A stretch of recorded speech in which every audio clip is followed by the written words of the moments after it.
Tonight we're working on Chapter 6. Chapter 6, its theme is creating websites that have a consistent look. When we work in ASP.NET, you guys are discovering that there's kind of like a templating system that's kind of built in to the system. So I can go in there and generate various project types that have some pre-built components. And when I do that and launch them, I have basically a complete website already, at least in structure, that has a certain look and feel to it. There's a lot of consistencies when we look at various websites and their design. And as I very commonly do, I'll bring up a website as an example. One I often use is this one. Okay, so I'm not making any comments on what you see on the screen here or what ads you see in the sidebar.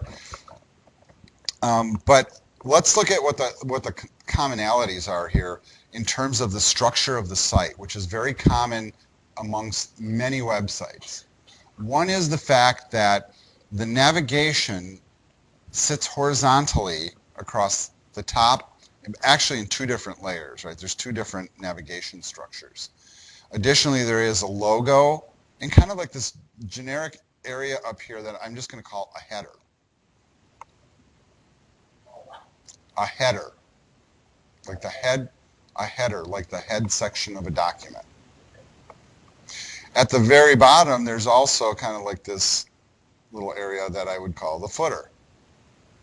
In between is what I would call my main content area. Now this is the home page, and the home page probably has a little bit different layout than some of the sub pages like this one, where they switch to kind of a different type of a look, basically where there's a narrow column on the right and a wider column on the left. The wide column on the left contains the content, and this is kind of a sidebar, right? And there's auxiliary content that's listed here. Notice also that in some of these areas there are banner ads, right? Here's a banner ad, here's a banner ad. But also notice as I start to switch between articles or sections of the site, that certain aspects repeat from page to page. Content pages that actually feature articles follow that approach. Wide content on the left, narrow sidebar on the right. If I go to like a category page like this, then I go back to what looks more like the home page, where we do have advertisements, but we have more like article blurbs that link to other things. So what I see on this website is they generally have like two different layouts that they work with, but it is consistent from page to page. And there's also some consistencies here that you're going to see with other websites in that how the content is placed on the screen. I did mention already top navigation. It's very common to see logos top left, but also notice the width of the content on the page. Right now, my zoom level is at 100%. But notice that the contents on the page are narrowed up. They're not going edge to edge. Why?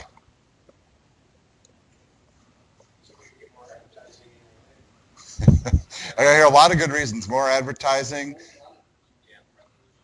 Yeah, resolution is the big one, right? I'm at 1600 by 900 on this display, so that's what you're seeing up on the screen. I can't count on the fact that people running desktops or laptops are going to have a resolution that high. In fact, the standard, even though we're kind of in a modern era, the resolution is usually lower.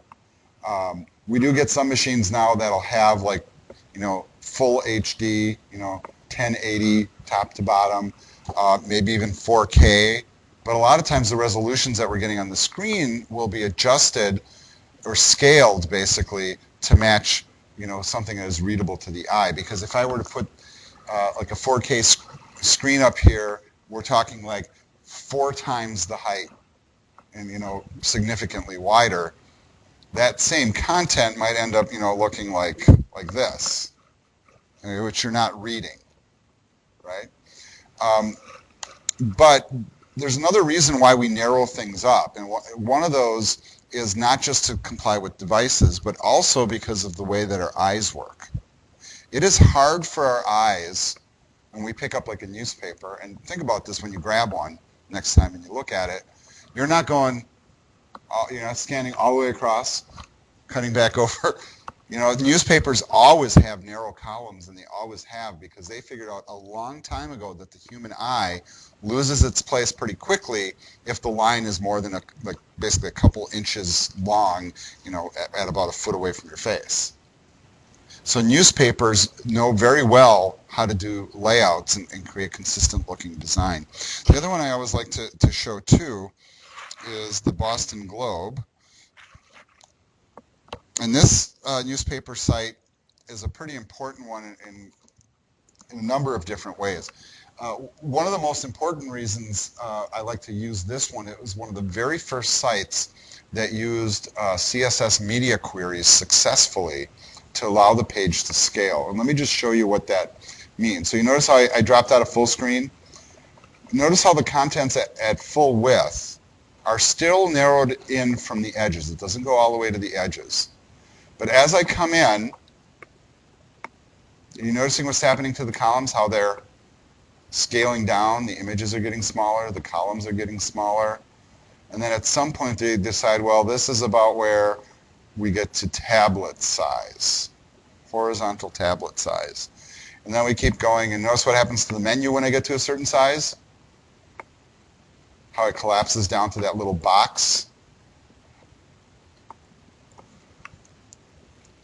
And then if you keep tweaking that, eventually you get down to phone resolution.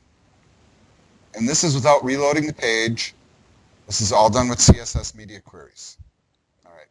But the other thing that's important here on their site is the way that they use their layout, because what they did, they made a very conscious effort to try to make the web page look like the newspaper. Right? They spent a long time, we can say hundreds of years, figuring out what works in print when we look at it with our eyes, what catches your eye, how our eye likes to read, what our attention is drawn to. And that's what they're doing here on this website. So there's no mistake that when you go to a lot of websites, they follow this type of a format because it works. It really is as simple as that. Notice some of the other components of it. Top navigation, it's horizontal. Notice all the little blurbs are consistent. The image sizes are consistent. The amount of text is roughly consistent. The typography is consistent.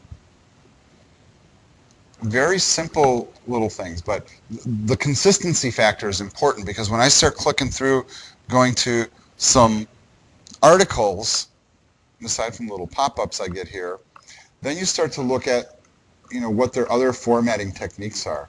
Do you notice a similarity with the approach used on the BBC website? Wide content on the left, narrow sidebar on the right. Allows them to really present their material and then at the same time provide access to other resources.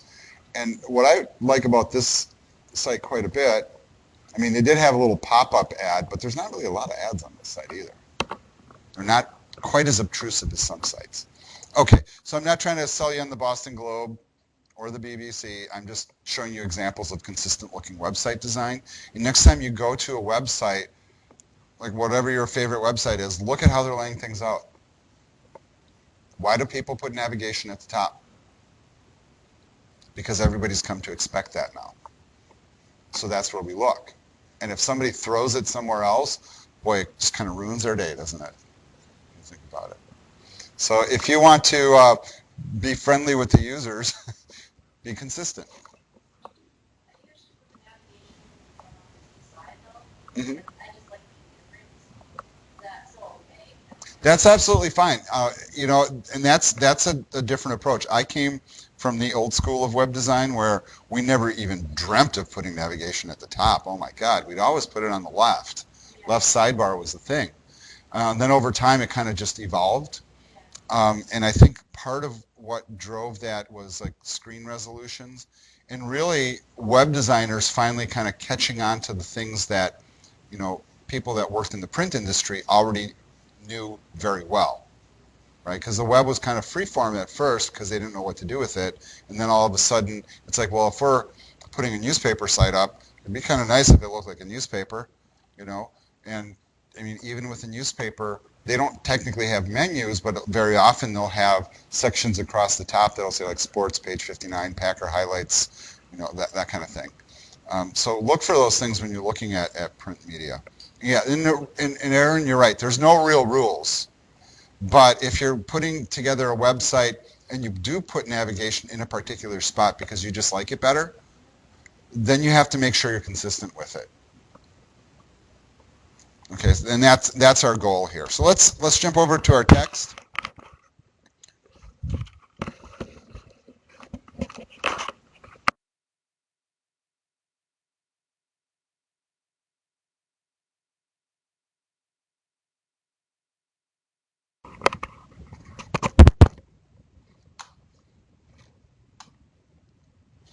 All right, let's jump over and take a look at what we're going to be learning today.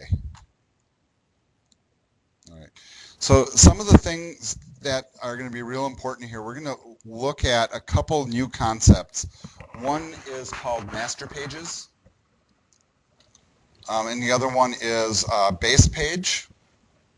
We're also going to look at themes and how to work with those, and also that you can basically create skins for your website if you wish, and basically allow the user to actually control the appearance of the site on their own if they so choose. Now, that's not always a great option for everybody, but you should start to recognize the fact that if you have a website that has a certain look to it, a certain consistency to it, it's really kind of silly to kind of keep coding repeating components over and over again. So what we're going to learn here is that capability to basically create a structure and then start to change only the parts of the page that we need to change as opposed to changing everything. All right, let's begin. Before we do any coding or any stuff, let's go ahead and you should go ahead and make a copy of your site, make a version of it like I've been instructing you on in the preceding chapters. I'm going to pause the video here for a moment and do that and come right back as soon as I'm done. All right, so I went ahead and I made a copy of my site, so I have a completed version of Chapter 5 available now, and the copy here that I'm going to keep working on.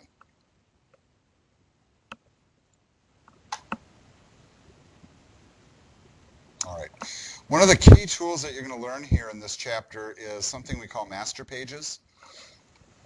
And if you can think about what I was just saying in terms of the consistency of a layout, if the logo is always at the top, if the menu is always at the top and the footer is always at the bottom, and the content areas of the page are always laid out a certain way, there's no reason why you need to recreate that structure. And this is the tool in the Visual Studio environment that allows you to do this. Master pages have been around for quite a long time. You can see they introduced it with ASP.NET 2.0. And in the old days, you know, this was really kind of an attempt to kind of copy what Dreamweaver was doing, because Dreamweaver had a templating system that basically allowed you to do exactly the same thing. It basically created a template page, and then every page you created would inject itself into that page and then render as the page that you need. ASP.NET doesn't work exactly like Dreamweaver does, but it's really similar. All right, and one of the things that's important is when you create a master page, and we're going to be doing that in just a little bit, you're going to see that you are going to get some of these ASP code snippets that are going to sit at the top of the page. And notice here that it'll be designated as a master page. So it'll say right inside the declaration there that that's what you have. By all other intents and purposes, the master page will still have that ASPX extension to it, but also notice that there's going to be code files, and those code files are going to have certain little pieces of information in there too. So if you are working with a master page, it will actually point to the programming languages and where the script file is located for that page. So even though it's a master page, that master page can still have a code file attached to it. But now, since that page would be used for the structure of every page, the code file is also used for every page. So if you have certain things that would need to programmatically execute on every web page, that's how you would do it with one central code file.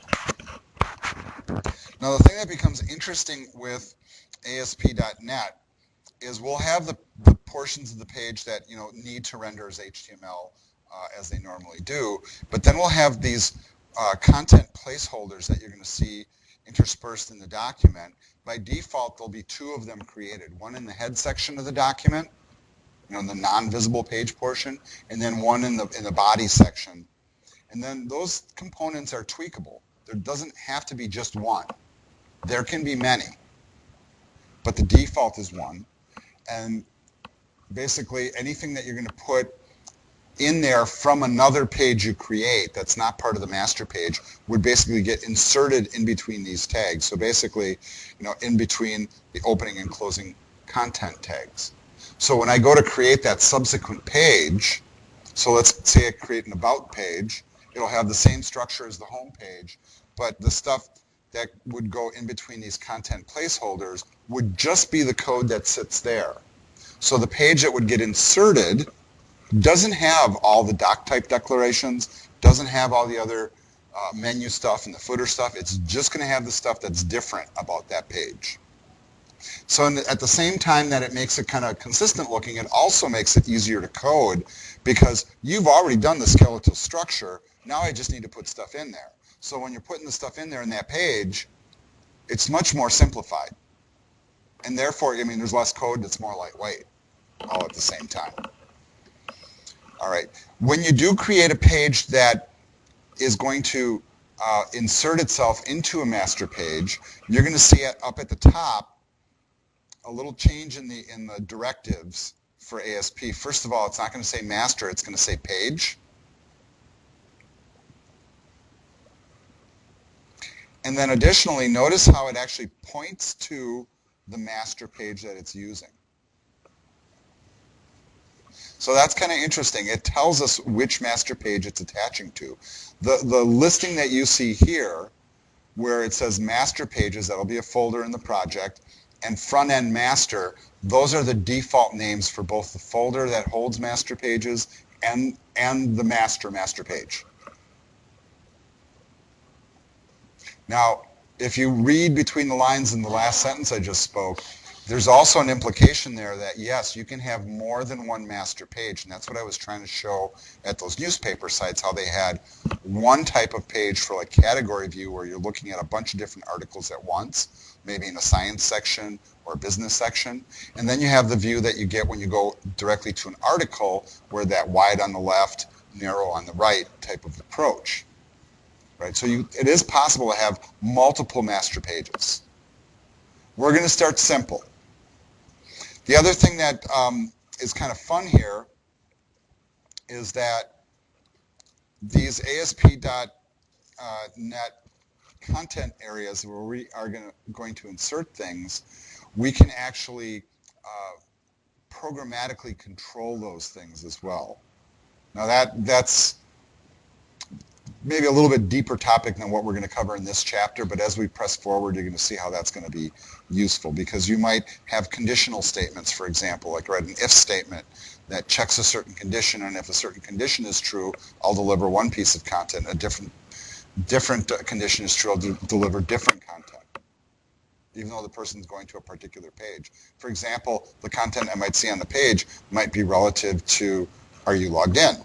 Or what kind of stuff did we store in your cookies? Oh, you were looking at the sports page. Why don't we put up sports articles on the right instead of, something else? So you can write code to work with that, which is a neat thing. All right, looking at this little section here, I think this graphic does a nice job of kind of explaining how we're going to stitch this together. So notice the master page top left here, and how we have the header, and in this case, Aaron, you'll probably be happy to see they have their menu on the left, right? That's just one choice that they made, right? So we have this website, header's always on top, menu's on the left, and the only stuff that changes is the content. So when we put together our master page, we are going to set this stuff up as regular HTML, the header and the menu, and all the structural aspects of it. You know, how stuff sits on the page, the widths, the heights, the placement. And then we're just going to put in some code that will be called content placeholder that will just sit there and wait for content to be inserted. When I call upon a particular page, let's say I'm looking for the sports page, right?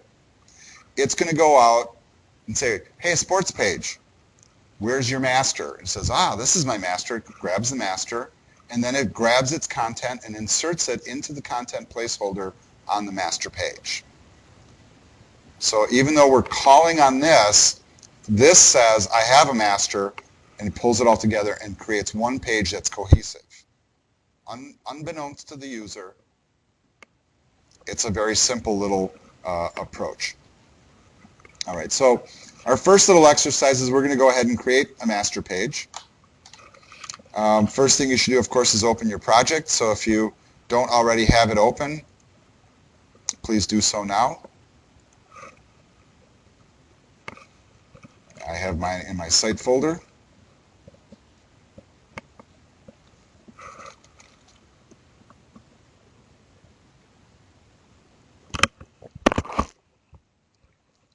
All right, you can see I still have my calculator stuff open there,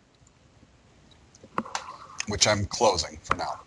I'm also going to come over here and I'm going to collapse some of my folders just to kind of get a little bit of a clean starting point here.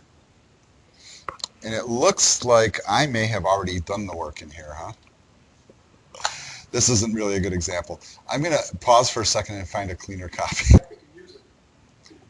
All right, well, apparently my students are pointing out to me that we actually did create a master page at some point, and I'm just forgetting. So, all right, color me the fool. Let's do our work. All right, let's go ahead and take a look at the instructions. It says in Chapter 2, it says, okay, if I only read, right? You created a folder called Master Pages to hold your master pages, and then added a single master page to hold to that folder. Okay, so we did that. Okay, so if we didn't do that process at this point, we would go ahead and we would create a master pages folder and go ahead and add a new item and add a master page. So if you want to remember how to do that, I would come up to the root of the project, I would right click, I would first choose add, new folder, and then I would call that master pages. After I created master pages, I would right click, do add, new item, and then choose master page from the list that comes up. I already have those components in place, so I'm not going to repeat the process.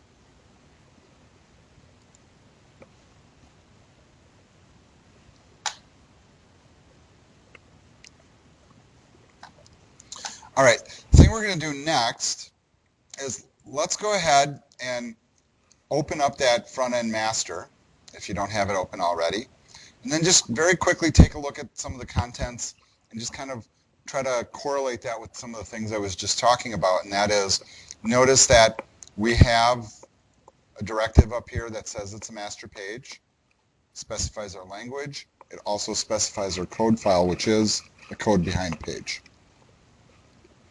The rest of the page, you will see basically a very rudimentary HTML document, including the doc type declaration and the full structure of the page.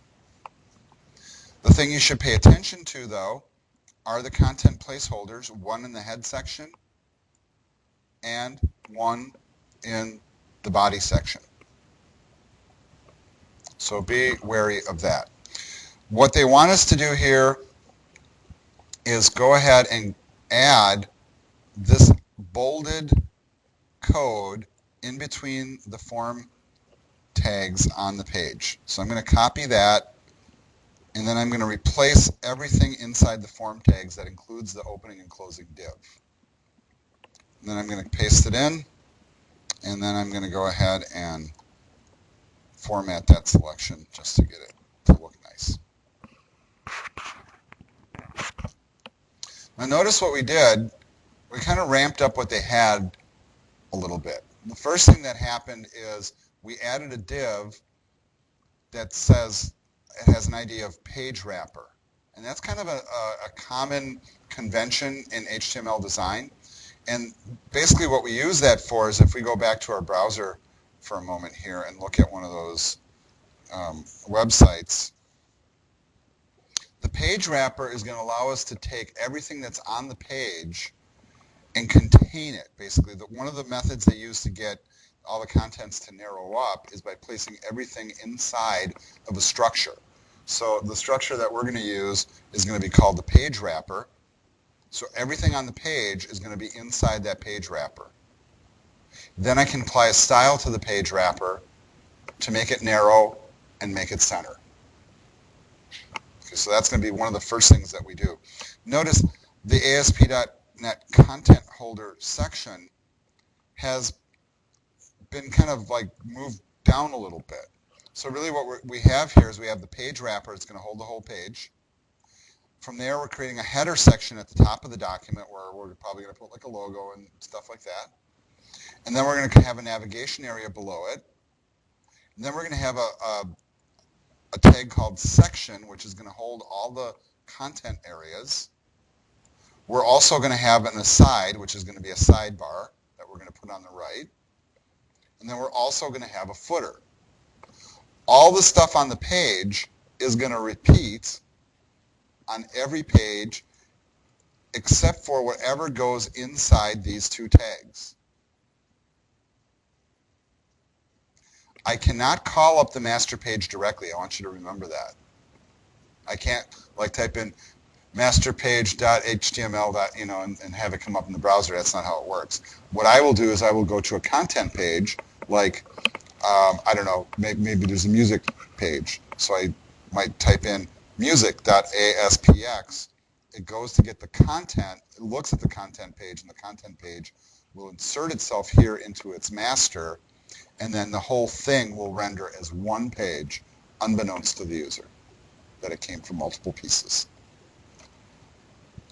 All right, so I know that I'm saying it over and over again, but I want to make sure you guys are clear on how that works. All right. The one little tip that the guy's pointing out here is that make sure you have a content placeholder inside your page. If not, you can actually drop one in from the toolbox. You can drag and drop it, or you can just start typing in the tags and it'll auto IntelliSense for you and fill it in. All right, so now they're asking us to switch over to design view. And at this point, I'm going to pull my instructions off to the side so I can look at both.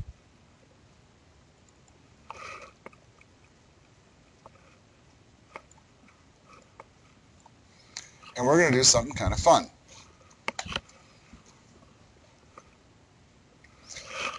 Okay, first thing you're going to do is you're going to go over here to the styles folder, and you're going to take your style CSS file. So you see I expanded styles, and I'm clicking on the CSS file. And I'm going to just drag and drop this.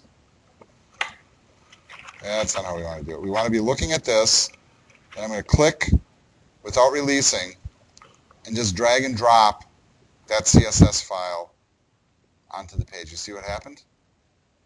It immediately grabbed the CSS styles and restyled it in the design view. It's pretty slick, right? It's kind of a neat little trick. If you switch back over to your source code view and take a look, what ended up happening is we created a link to the style sheet here. Notice the URL for the style sheet. This is a master page. It sits inside of a folder. In order for it to reach the style sheet, it has to go up a folder to the root, that's .. then to styles, and then to the file. If you're wondering why that sits there, that just tells it that we need to go up a folder level first to find that folder to get to the style sheet. Now, if you're working in code view, I just undid this. I'm going to go back to source code view. You can take the style sheet and just drag it into the head section of your document. In other words, between these tags. And notice, once again, it automatically creates the link for us. And although I get the people that say, oh, that's cheating, you don't really learn how to code. No, no, no. That's the way we work. That's how we make sure we don't make mistakes, right? You know, like where we forget that it's an uppercase S, right, and do this. Then we go to design view, and my style's not, oh wait, it is working. Hold on a second. That shouldn't work, by the way. Yeah, I did. You know what? You're right. I didn't save it. You know, let's go over here and save. That still did it. Okay. No, I can tell you why. This is a Windows and Mac thing. I'll tell you what, when you get to the server, though, it won't work. So be consistent. All right. Let's go to the next step. We got our style sheet in there. The other thing that we're going to do is we are going to add the Moderniser script as well. You guys remember what the Moderniser script does? It takes HTML5 code and allows older browsers, most notably Internet Explorer like 9 and earlier, to be able to render that HTML5 correctly without breaking. Okay, that's the long and short of it. All right, let's go to our scripts folder. And there's the Moderniser. If you want, you can grab that Moderniser and drag it into either design view or code view. If you're doing it in code view, just make sure it's anywhere inside the head section of the document. Notice once again, auto-generates the URL. Great time to hit Control-S to save. We are not going to be looking at the page yet. There's nothing to look at yet.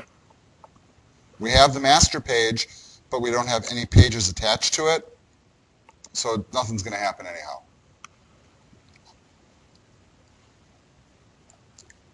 All right, so the next thing that we're going to do is we are going to be adding a content page, and this is, you know, conceptually now, we are going to be adding the code that's going to sit in here, basically, in this spot. This is the spot that's going to change every time. We are also going to have the capability of adding code here. So just like we're adding content to the page, we also have the capability of adding custom CSS, links to different JavaScript, whatever it is that you can put in the head section, you can do it programmatically here using the master page. All right, let's do this next one.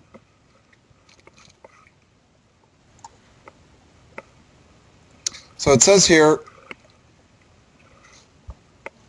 that we've already created a bunch of pages, right? And what they're going to tell you is that you can basically, as he puts it, some of your pages can be upgraded to make use of that master page. So there's some tricks to doing that, of course. So it says here, if you want to keep the welcome text you added to default Aspx earlier, copy all the HTML between the main content section to the clipboard. So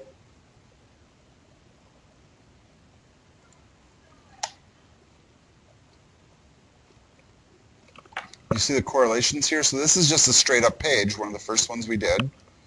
And we have all this welcome text, and notice that we have this section ID main content, which correlates with the front end master, section ID main content. So what we are basically going to do is we're going to take everything inside here, all of that, we're going to copy it. I'm not going to take it to the front end master. Right, that's what you thought I was going to do. No, we are going to create a new page. So what we're going to do is we're going to come over here and we're going to come up to the top level of the site, the root, and we're going to choose add new item. We are going to select the web form.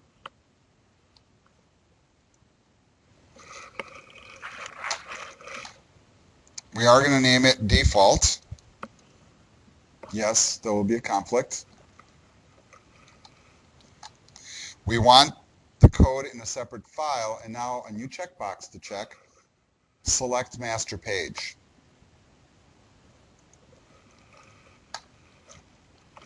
Which I thought I clicked, but there we go. Then go ahead and click Add, and you're going to get a subsequent dialog box that's going to ask you to point out which master page you're using. In this case, we know that it's in the master pages folder. We really don't have too many choices. We're going to choose front end master.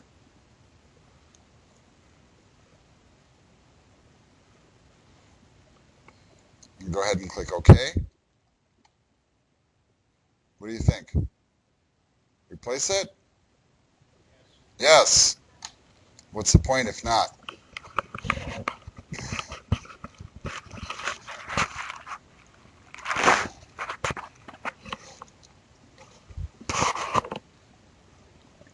Okay, it says the file has unsaved changes inside the setter and has been changed externally. Do you want to reload it? What do I say now? Right, I do want to reload it. All right, so take a look at what happens though. Gone are all the other things that we're normally used to seeing, right? There's no doc type, there's no HTML structure. It's just a couple of content areas. Notice that the directive at the top is now page. It gives our language. It points to our master file. It points to our code file. Master page has its own code file, and this content page has its own code file. Notice that we have two content placeholder areas. One is designed to go in the head, and one's designed to go in the content area. Notice the correlation. Look for these two names here in the front end master. Head, CP main content. Same as in the page. That's very odd. You guys seeing that?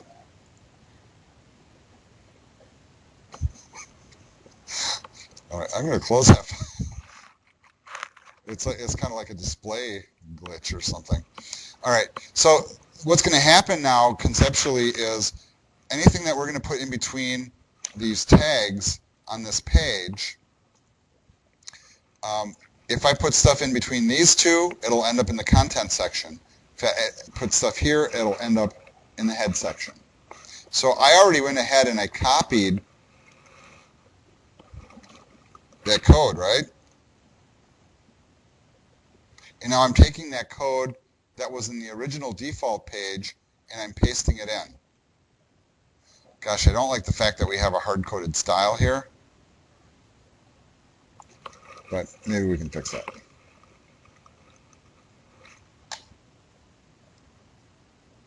Now, I'm going to actually Control-Z that for a second, undo it. And I'm going to switch over to Design View, and I want to show you something that even though I don't have basically any code here, Design View is showing the fact that I am pulling from the master page because it shows the structure and it shows the styles have already been applied. Okay, so that's, happening because the Design View requires that we pull the master page in order to be able to render the contents, and it just shows that the connection is actually made. So I'm going to go back in, I'm going to paste in that code, and I'm going to do a Control-S to save. And then I'm going to make sure I also save my front page master here. And then I'm going to go ahead and launch this in the browser. So I'm going to hit the play button. We want to run without debugging, at least at this point. And here's our output, which looks basically exactly like what we had before. So really what we did is we stripped away the core structure from the page to make the master page. Then we had content areas on the master page that will receive the content from the content pages. Always interesting if you guys are working on things, that you always do a right-click view source to see what happens when the user receives it, right? This isn't code we typed. Well, some of it is. But notice, complete HTML structure. It's got the scripts, the styles. We went from the page wrapper directly into the content. Those ASP tags don't show. Their job is to take that code and stitch it together. So this code here came from the content page that we just created, and everything else got pulled in from the master page. Completely unknown to the user. They would never know that had happened. So let's close those and this.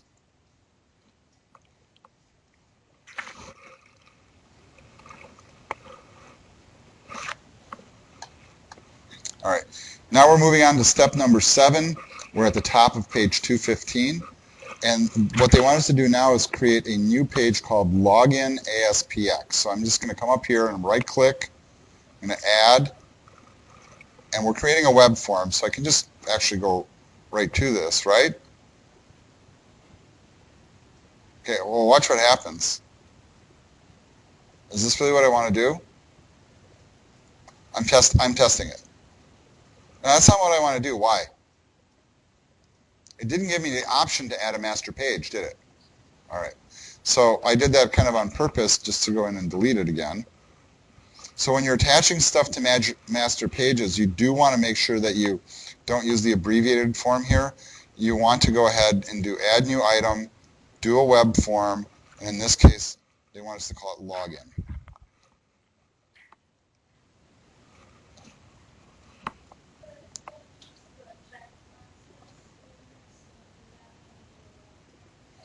I wouldn't count on that. I wouldn't count on that. Because what if the box isn't checked? I would prefer to err on the side of caution, basically. All right, once again, we're going to choose our front-end master.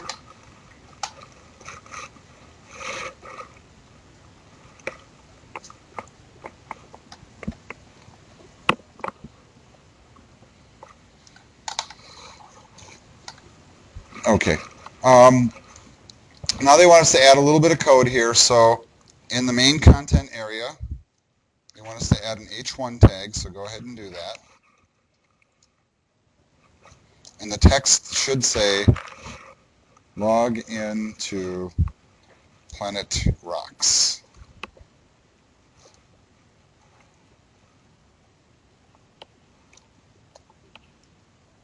I suppose you don't really need the period, right?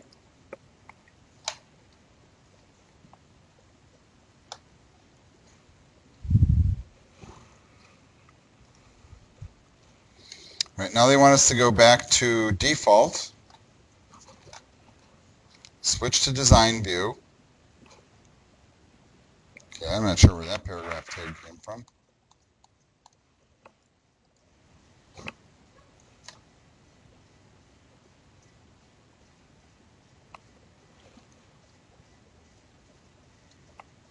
We got some glitches going on here, folks. You guys seeing this weird behavior? All right.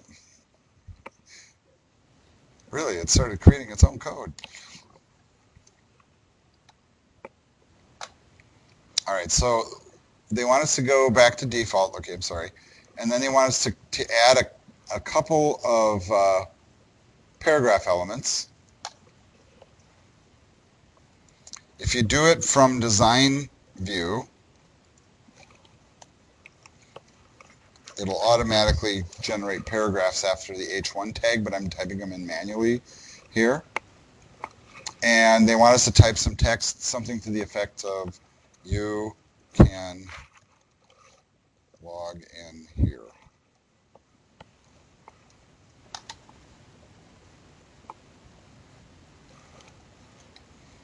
Now they want us to highlight the two words login.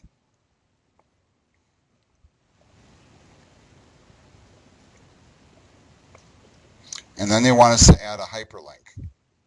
Now, they want us to do this from the design view, so I guess what they're trying to show you is how to use the Hyperlink Tool. You guys know how to type one in manually, I hope.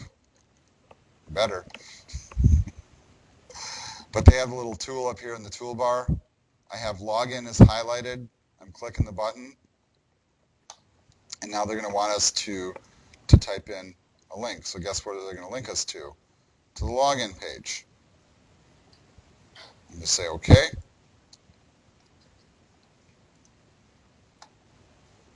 Notice the link changed color right away. You can go to source code, just see what it created. Pretty simple link to that file. Right. Save everything. Hit the play button.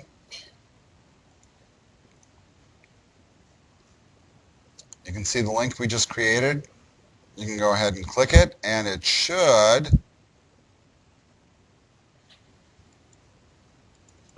uh-oh. It's broken. Or is it?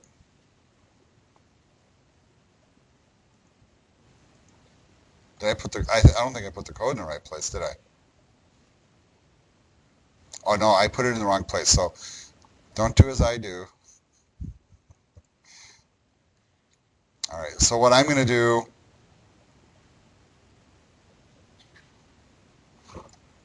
boy, I really read those instructions wrong, didn't I?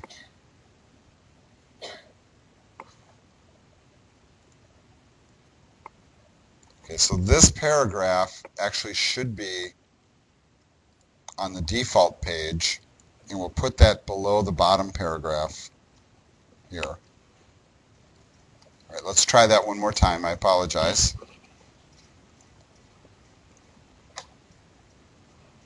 So I have a little login set up. So we click that, and it should take us to that page.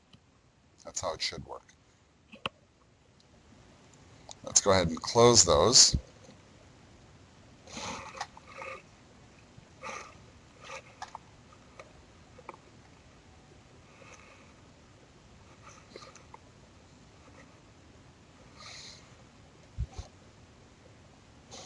All right, I think we've reached a good spot where we should take a break, and we'll come back and talk about base pages. So let's take 5 and come back and do some more work.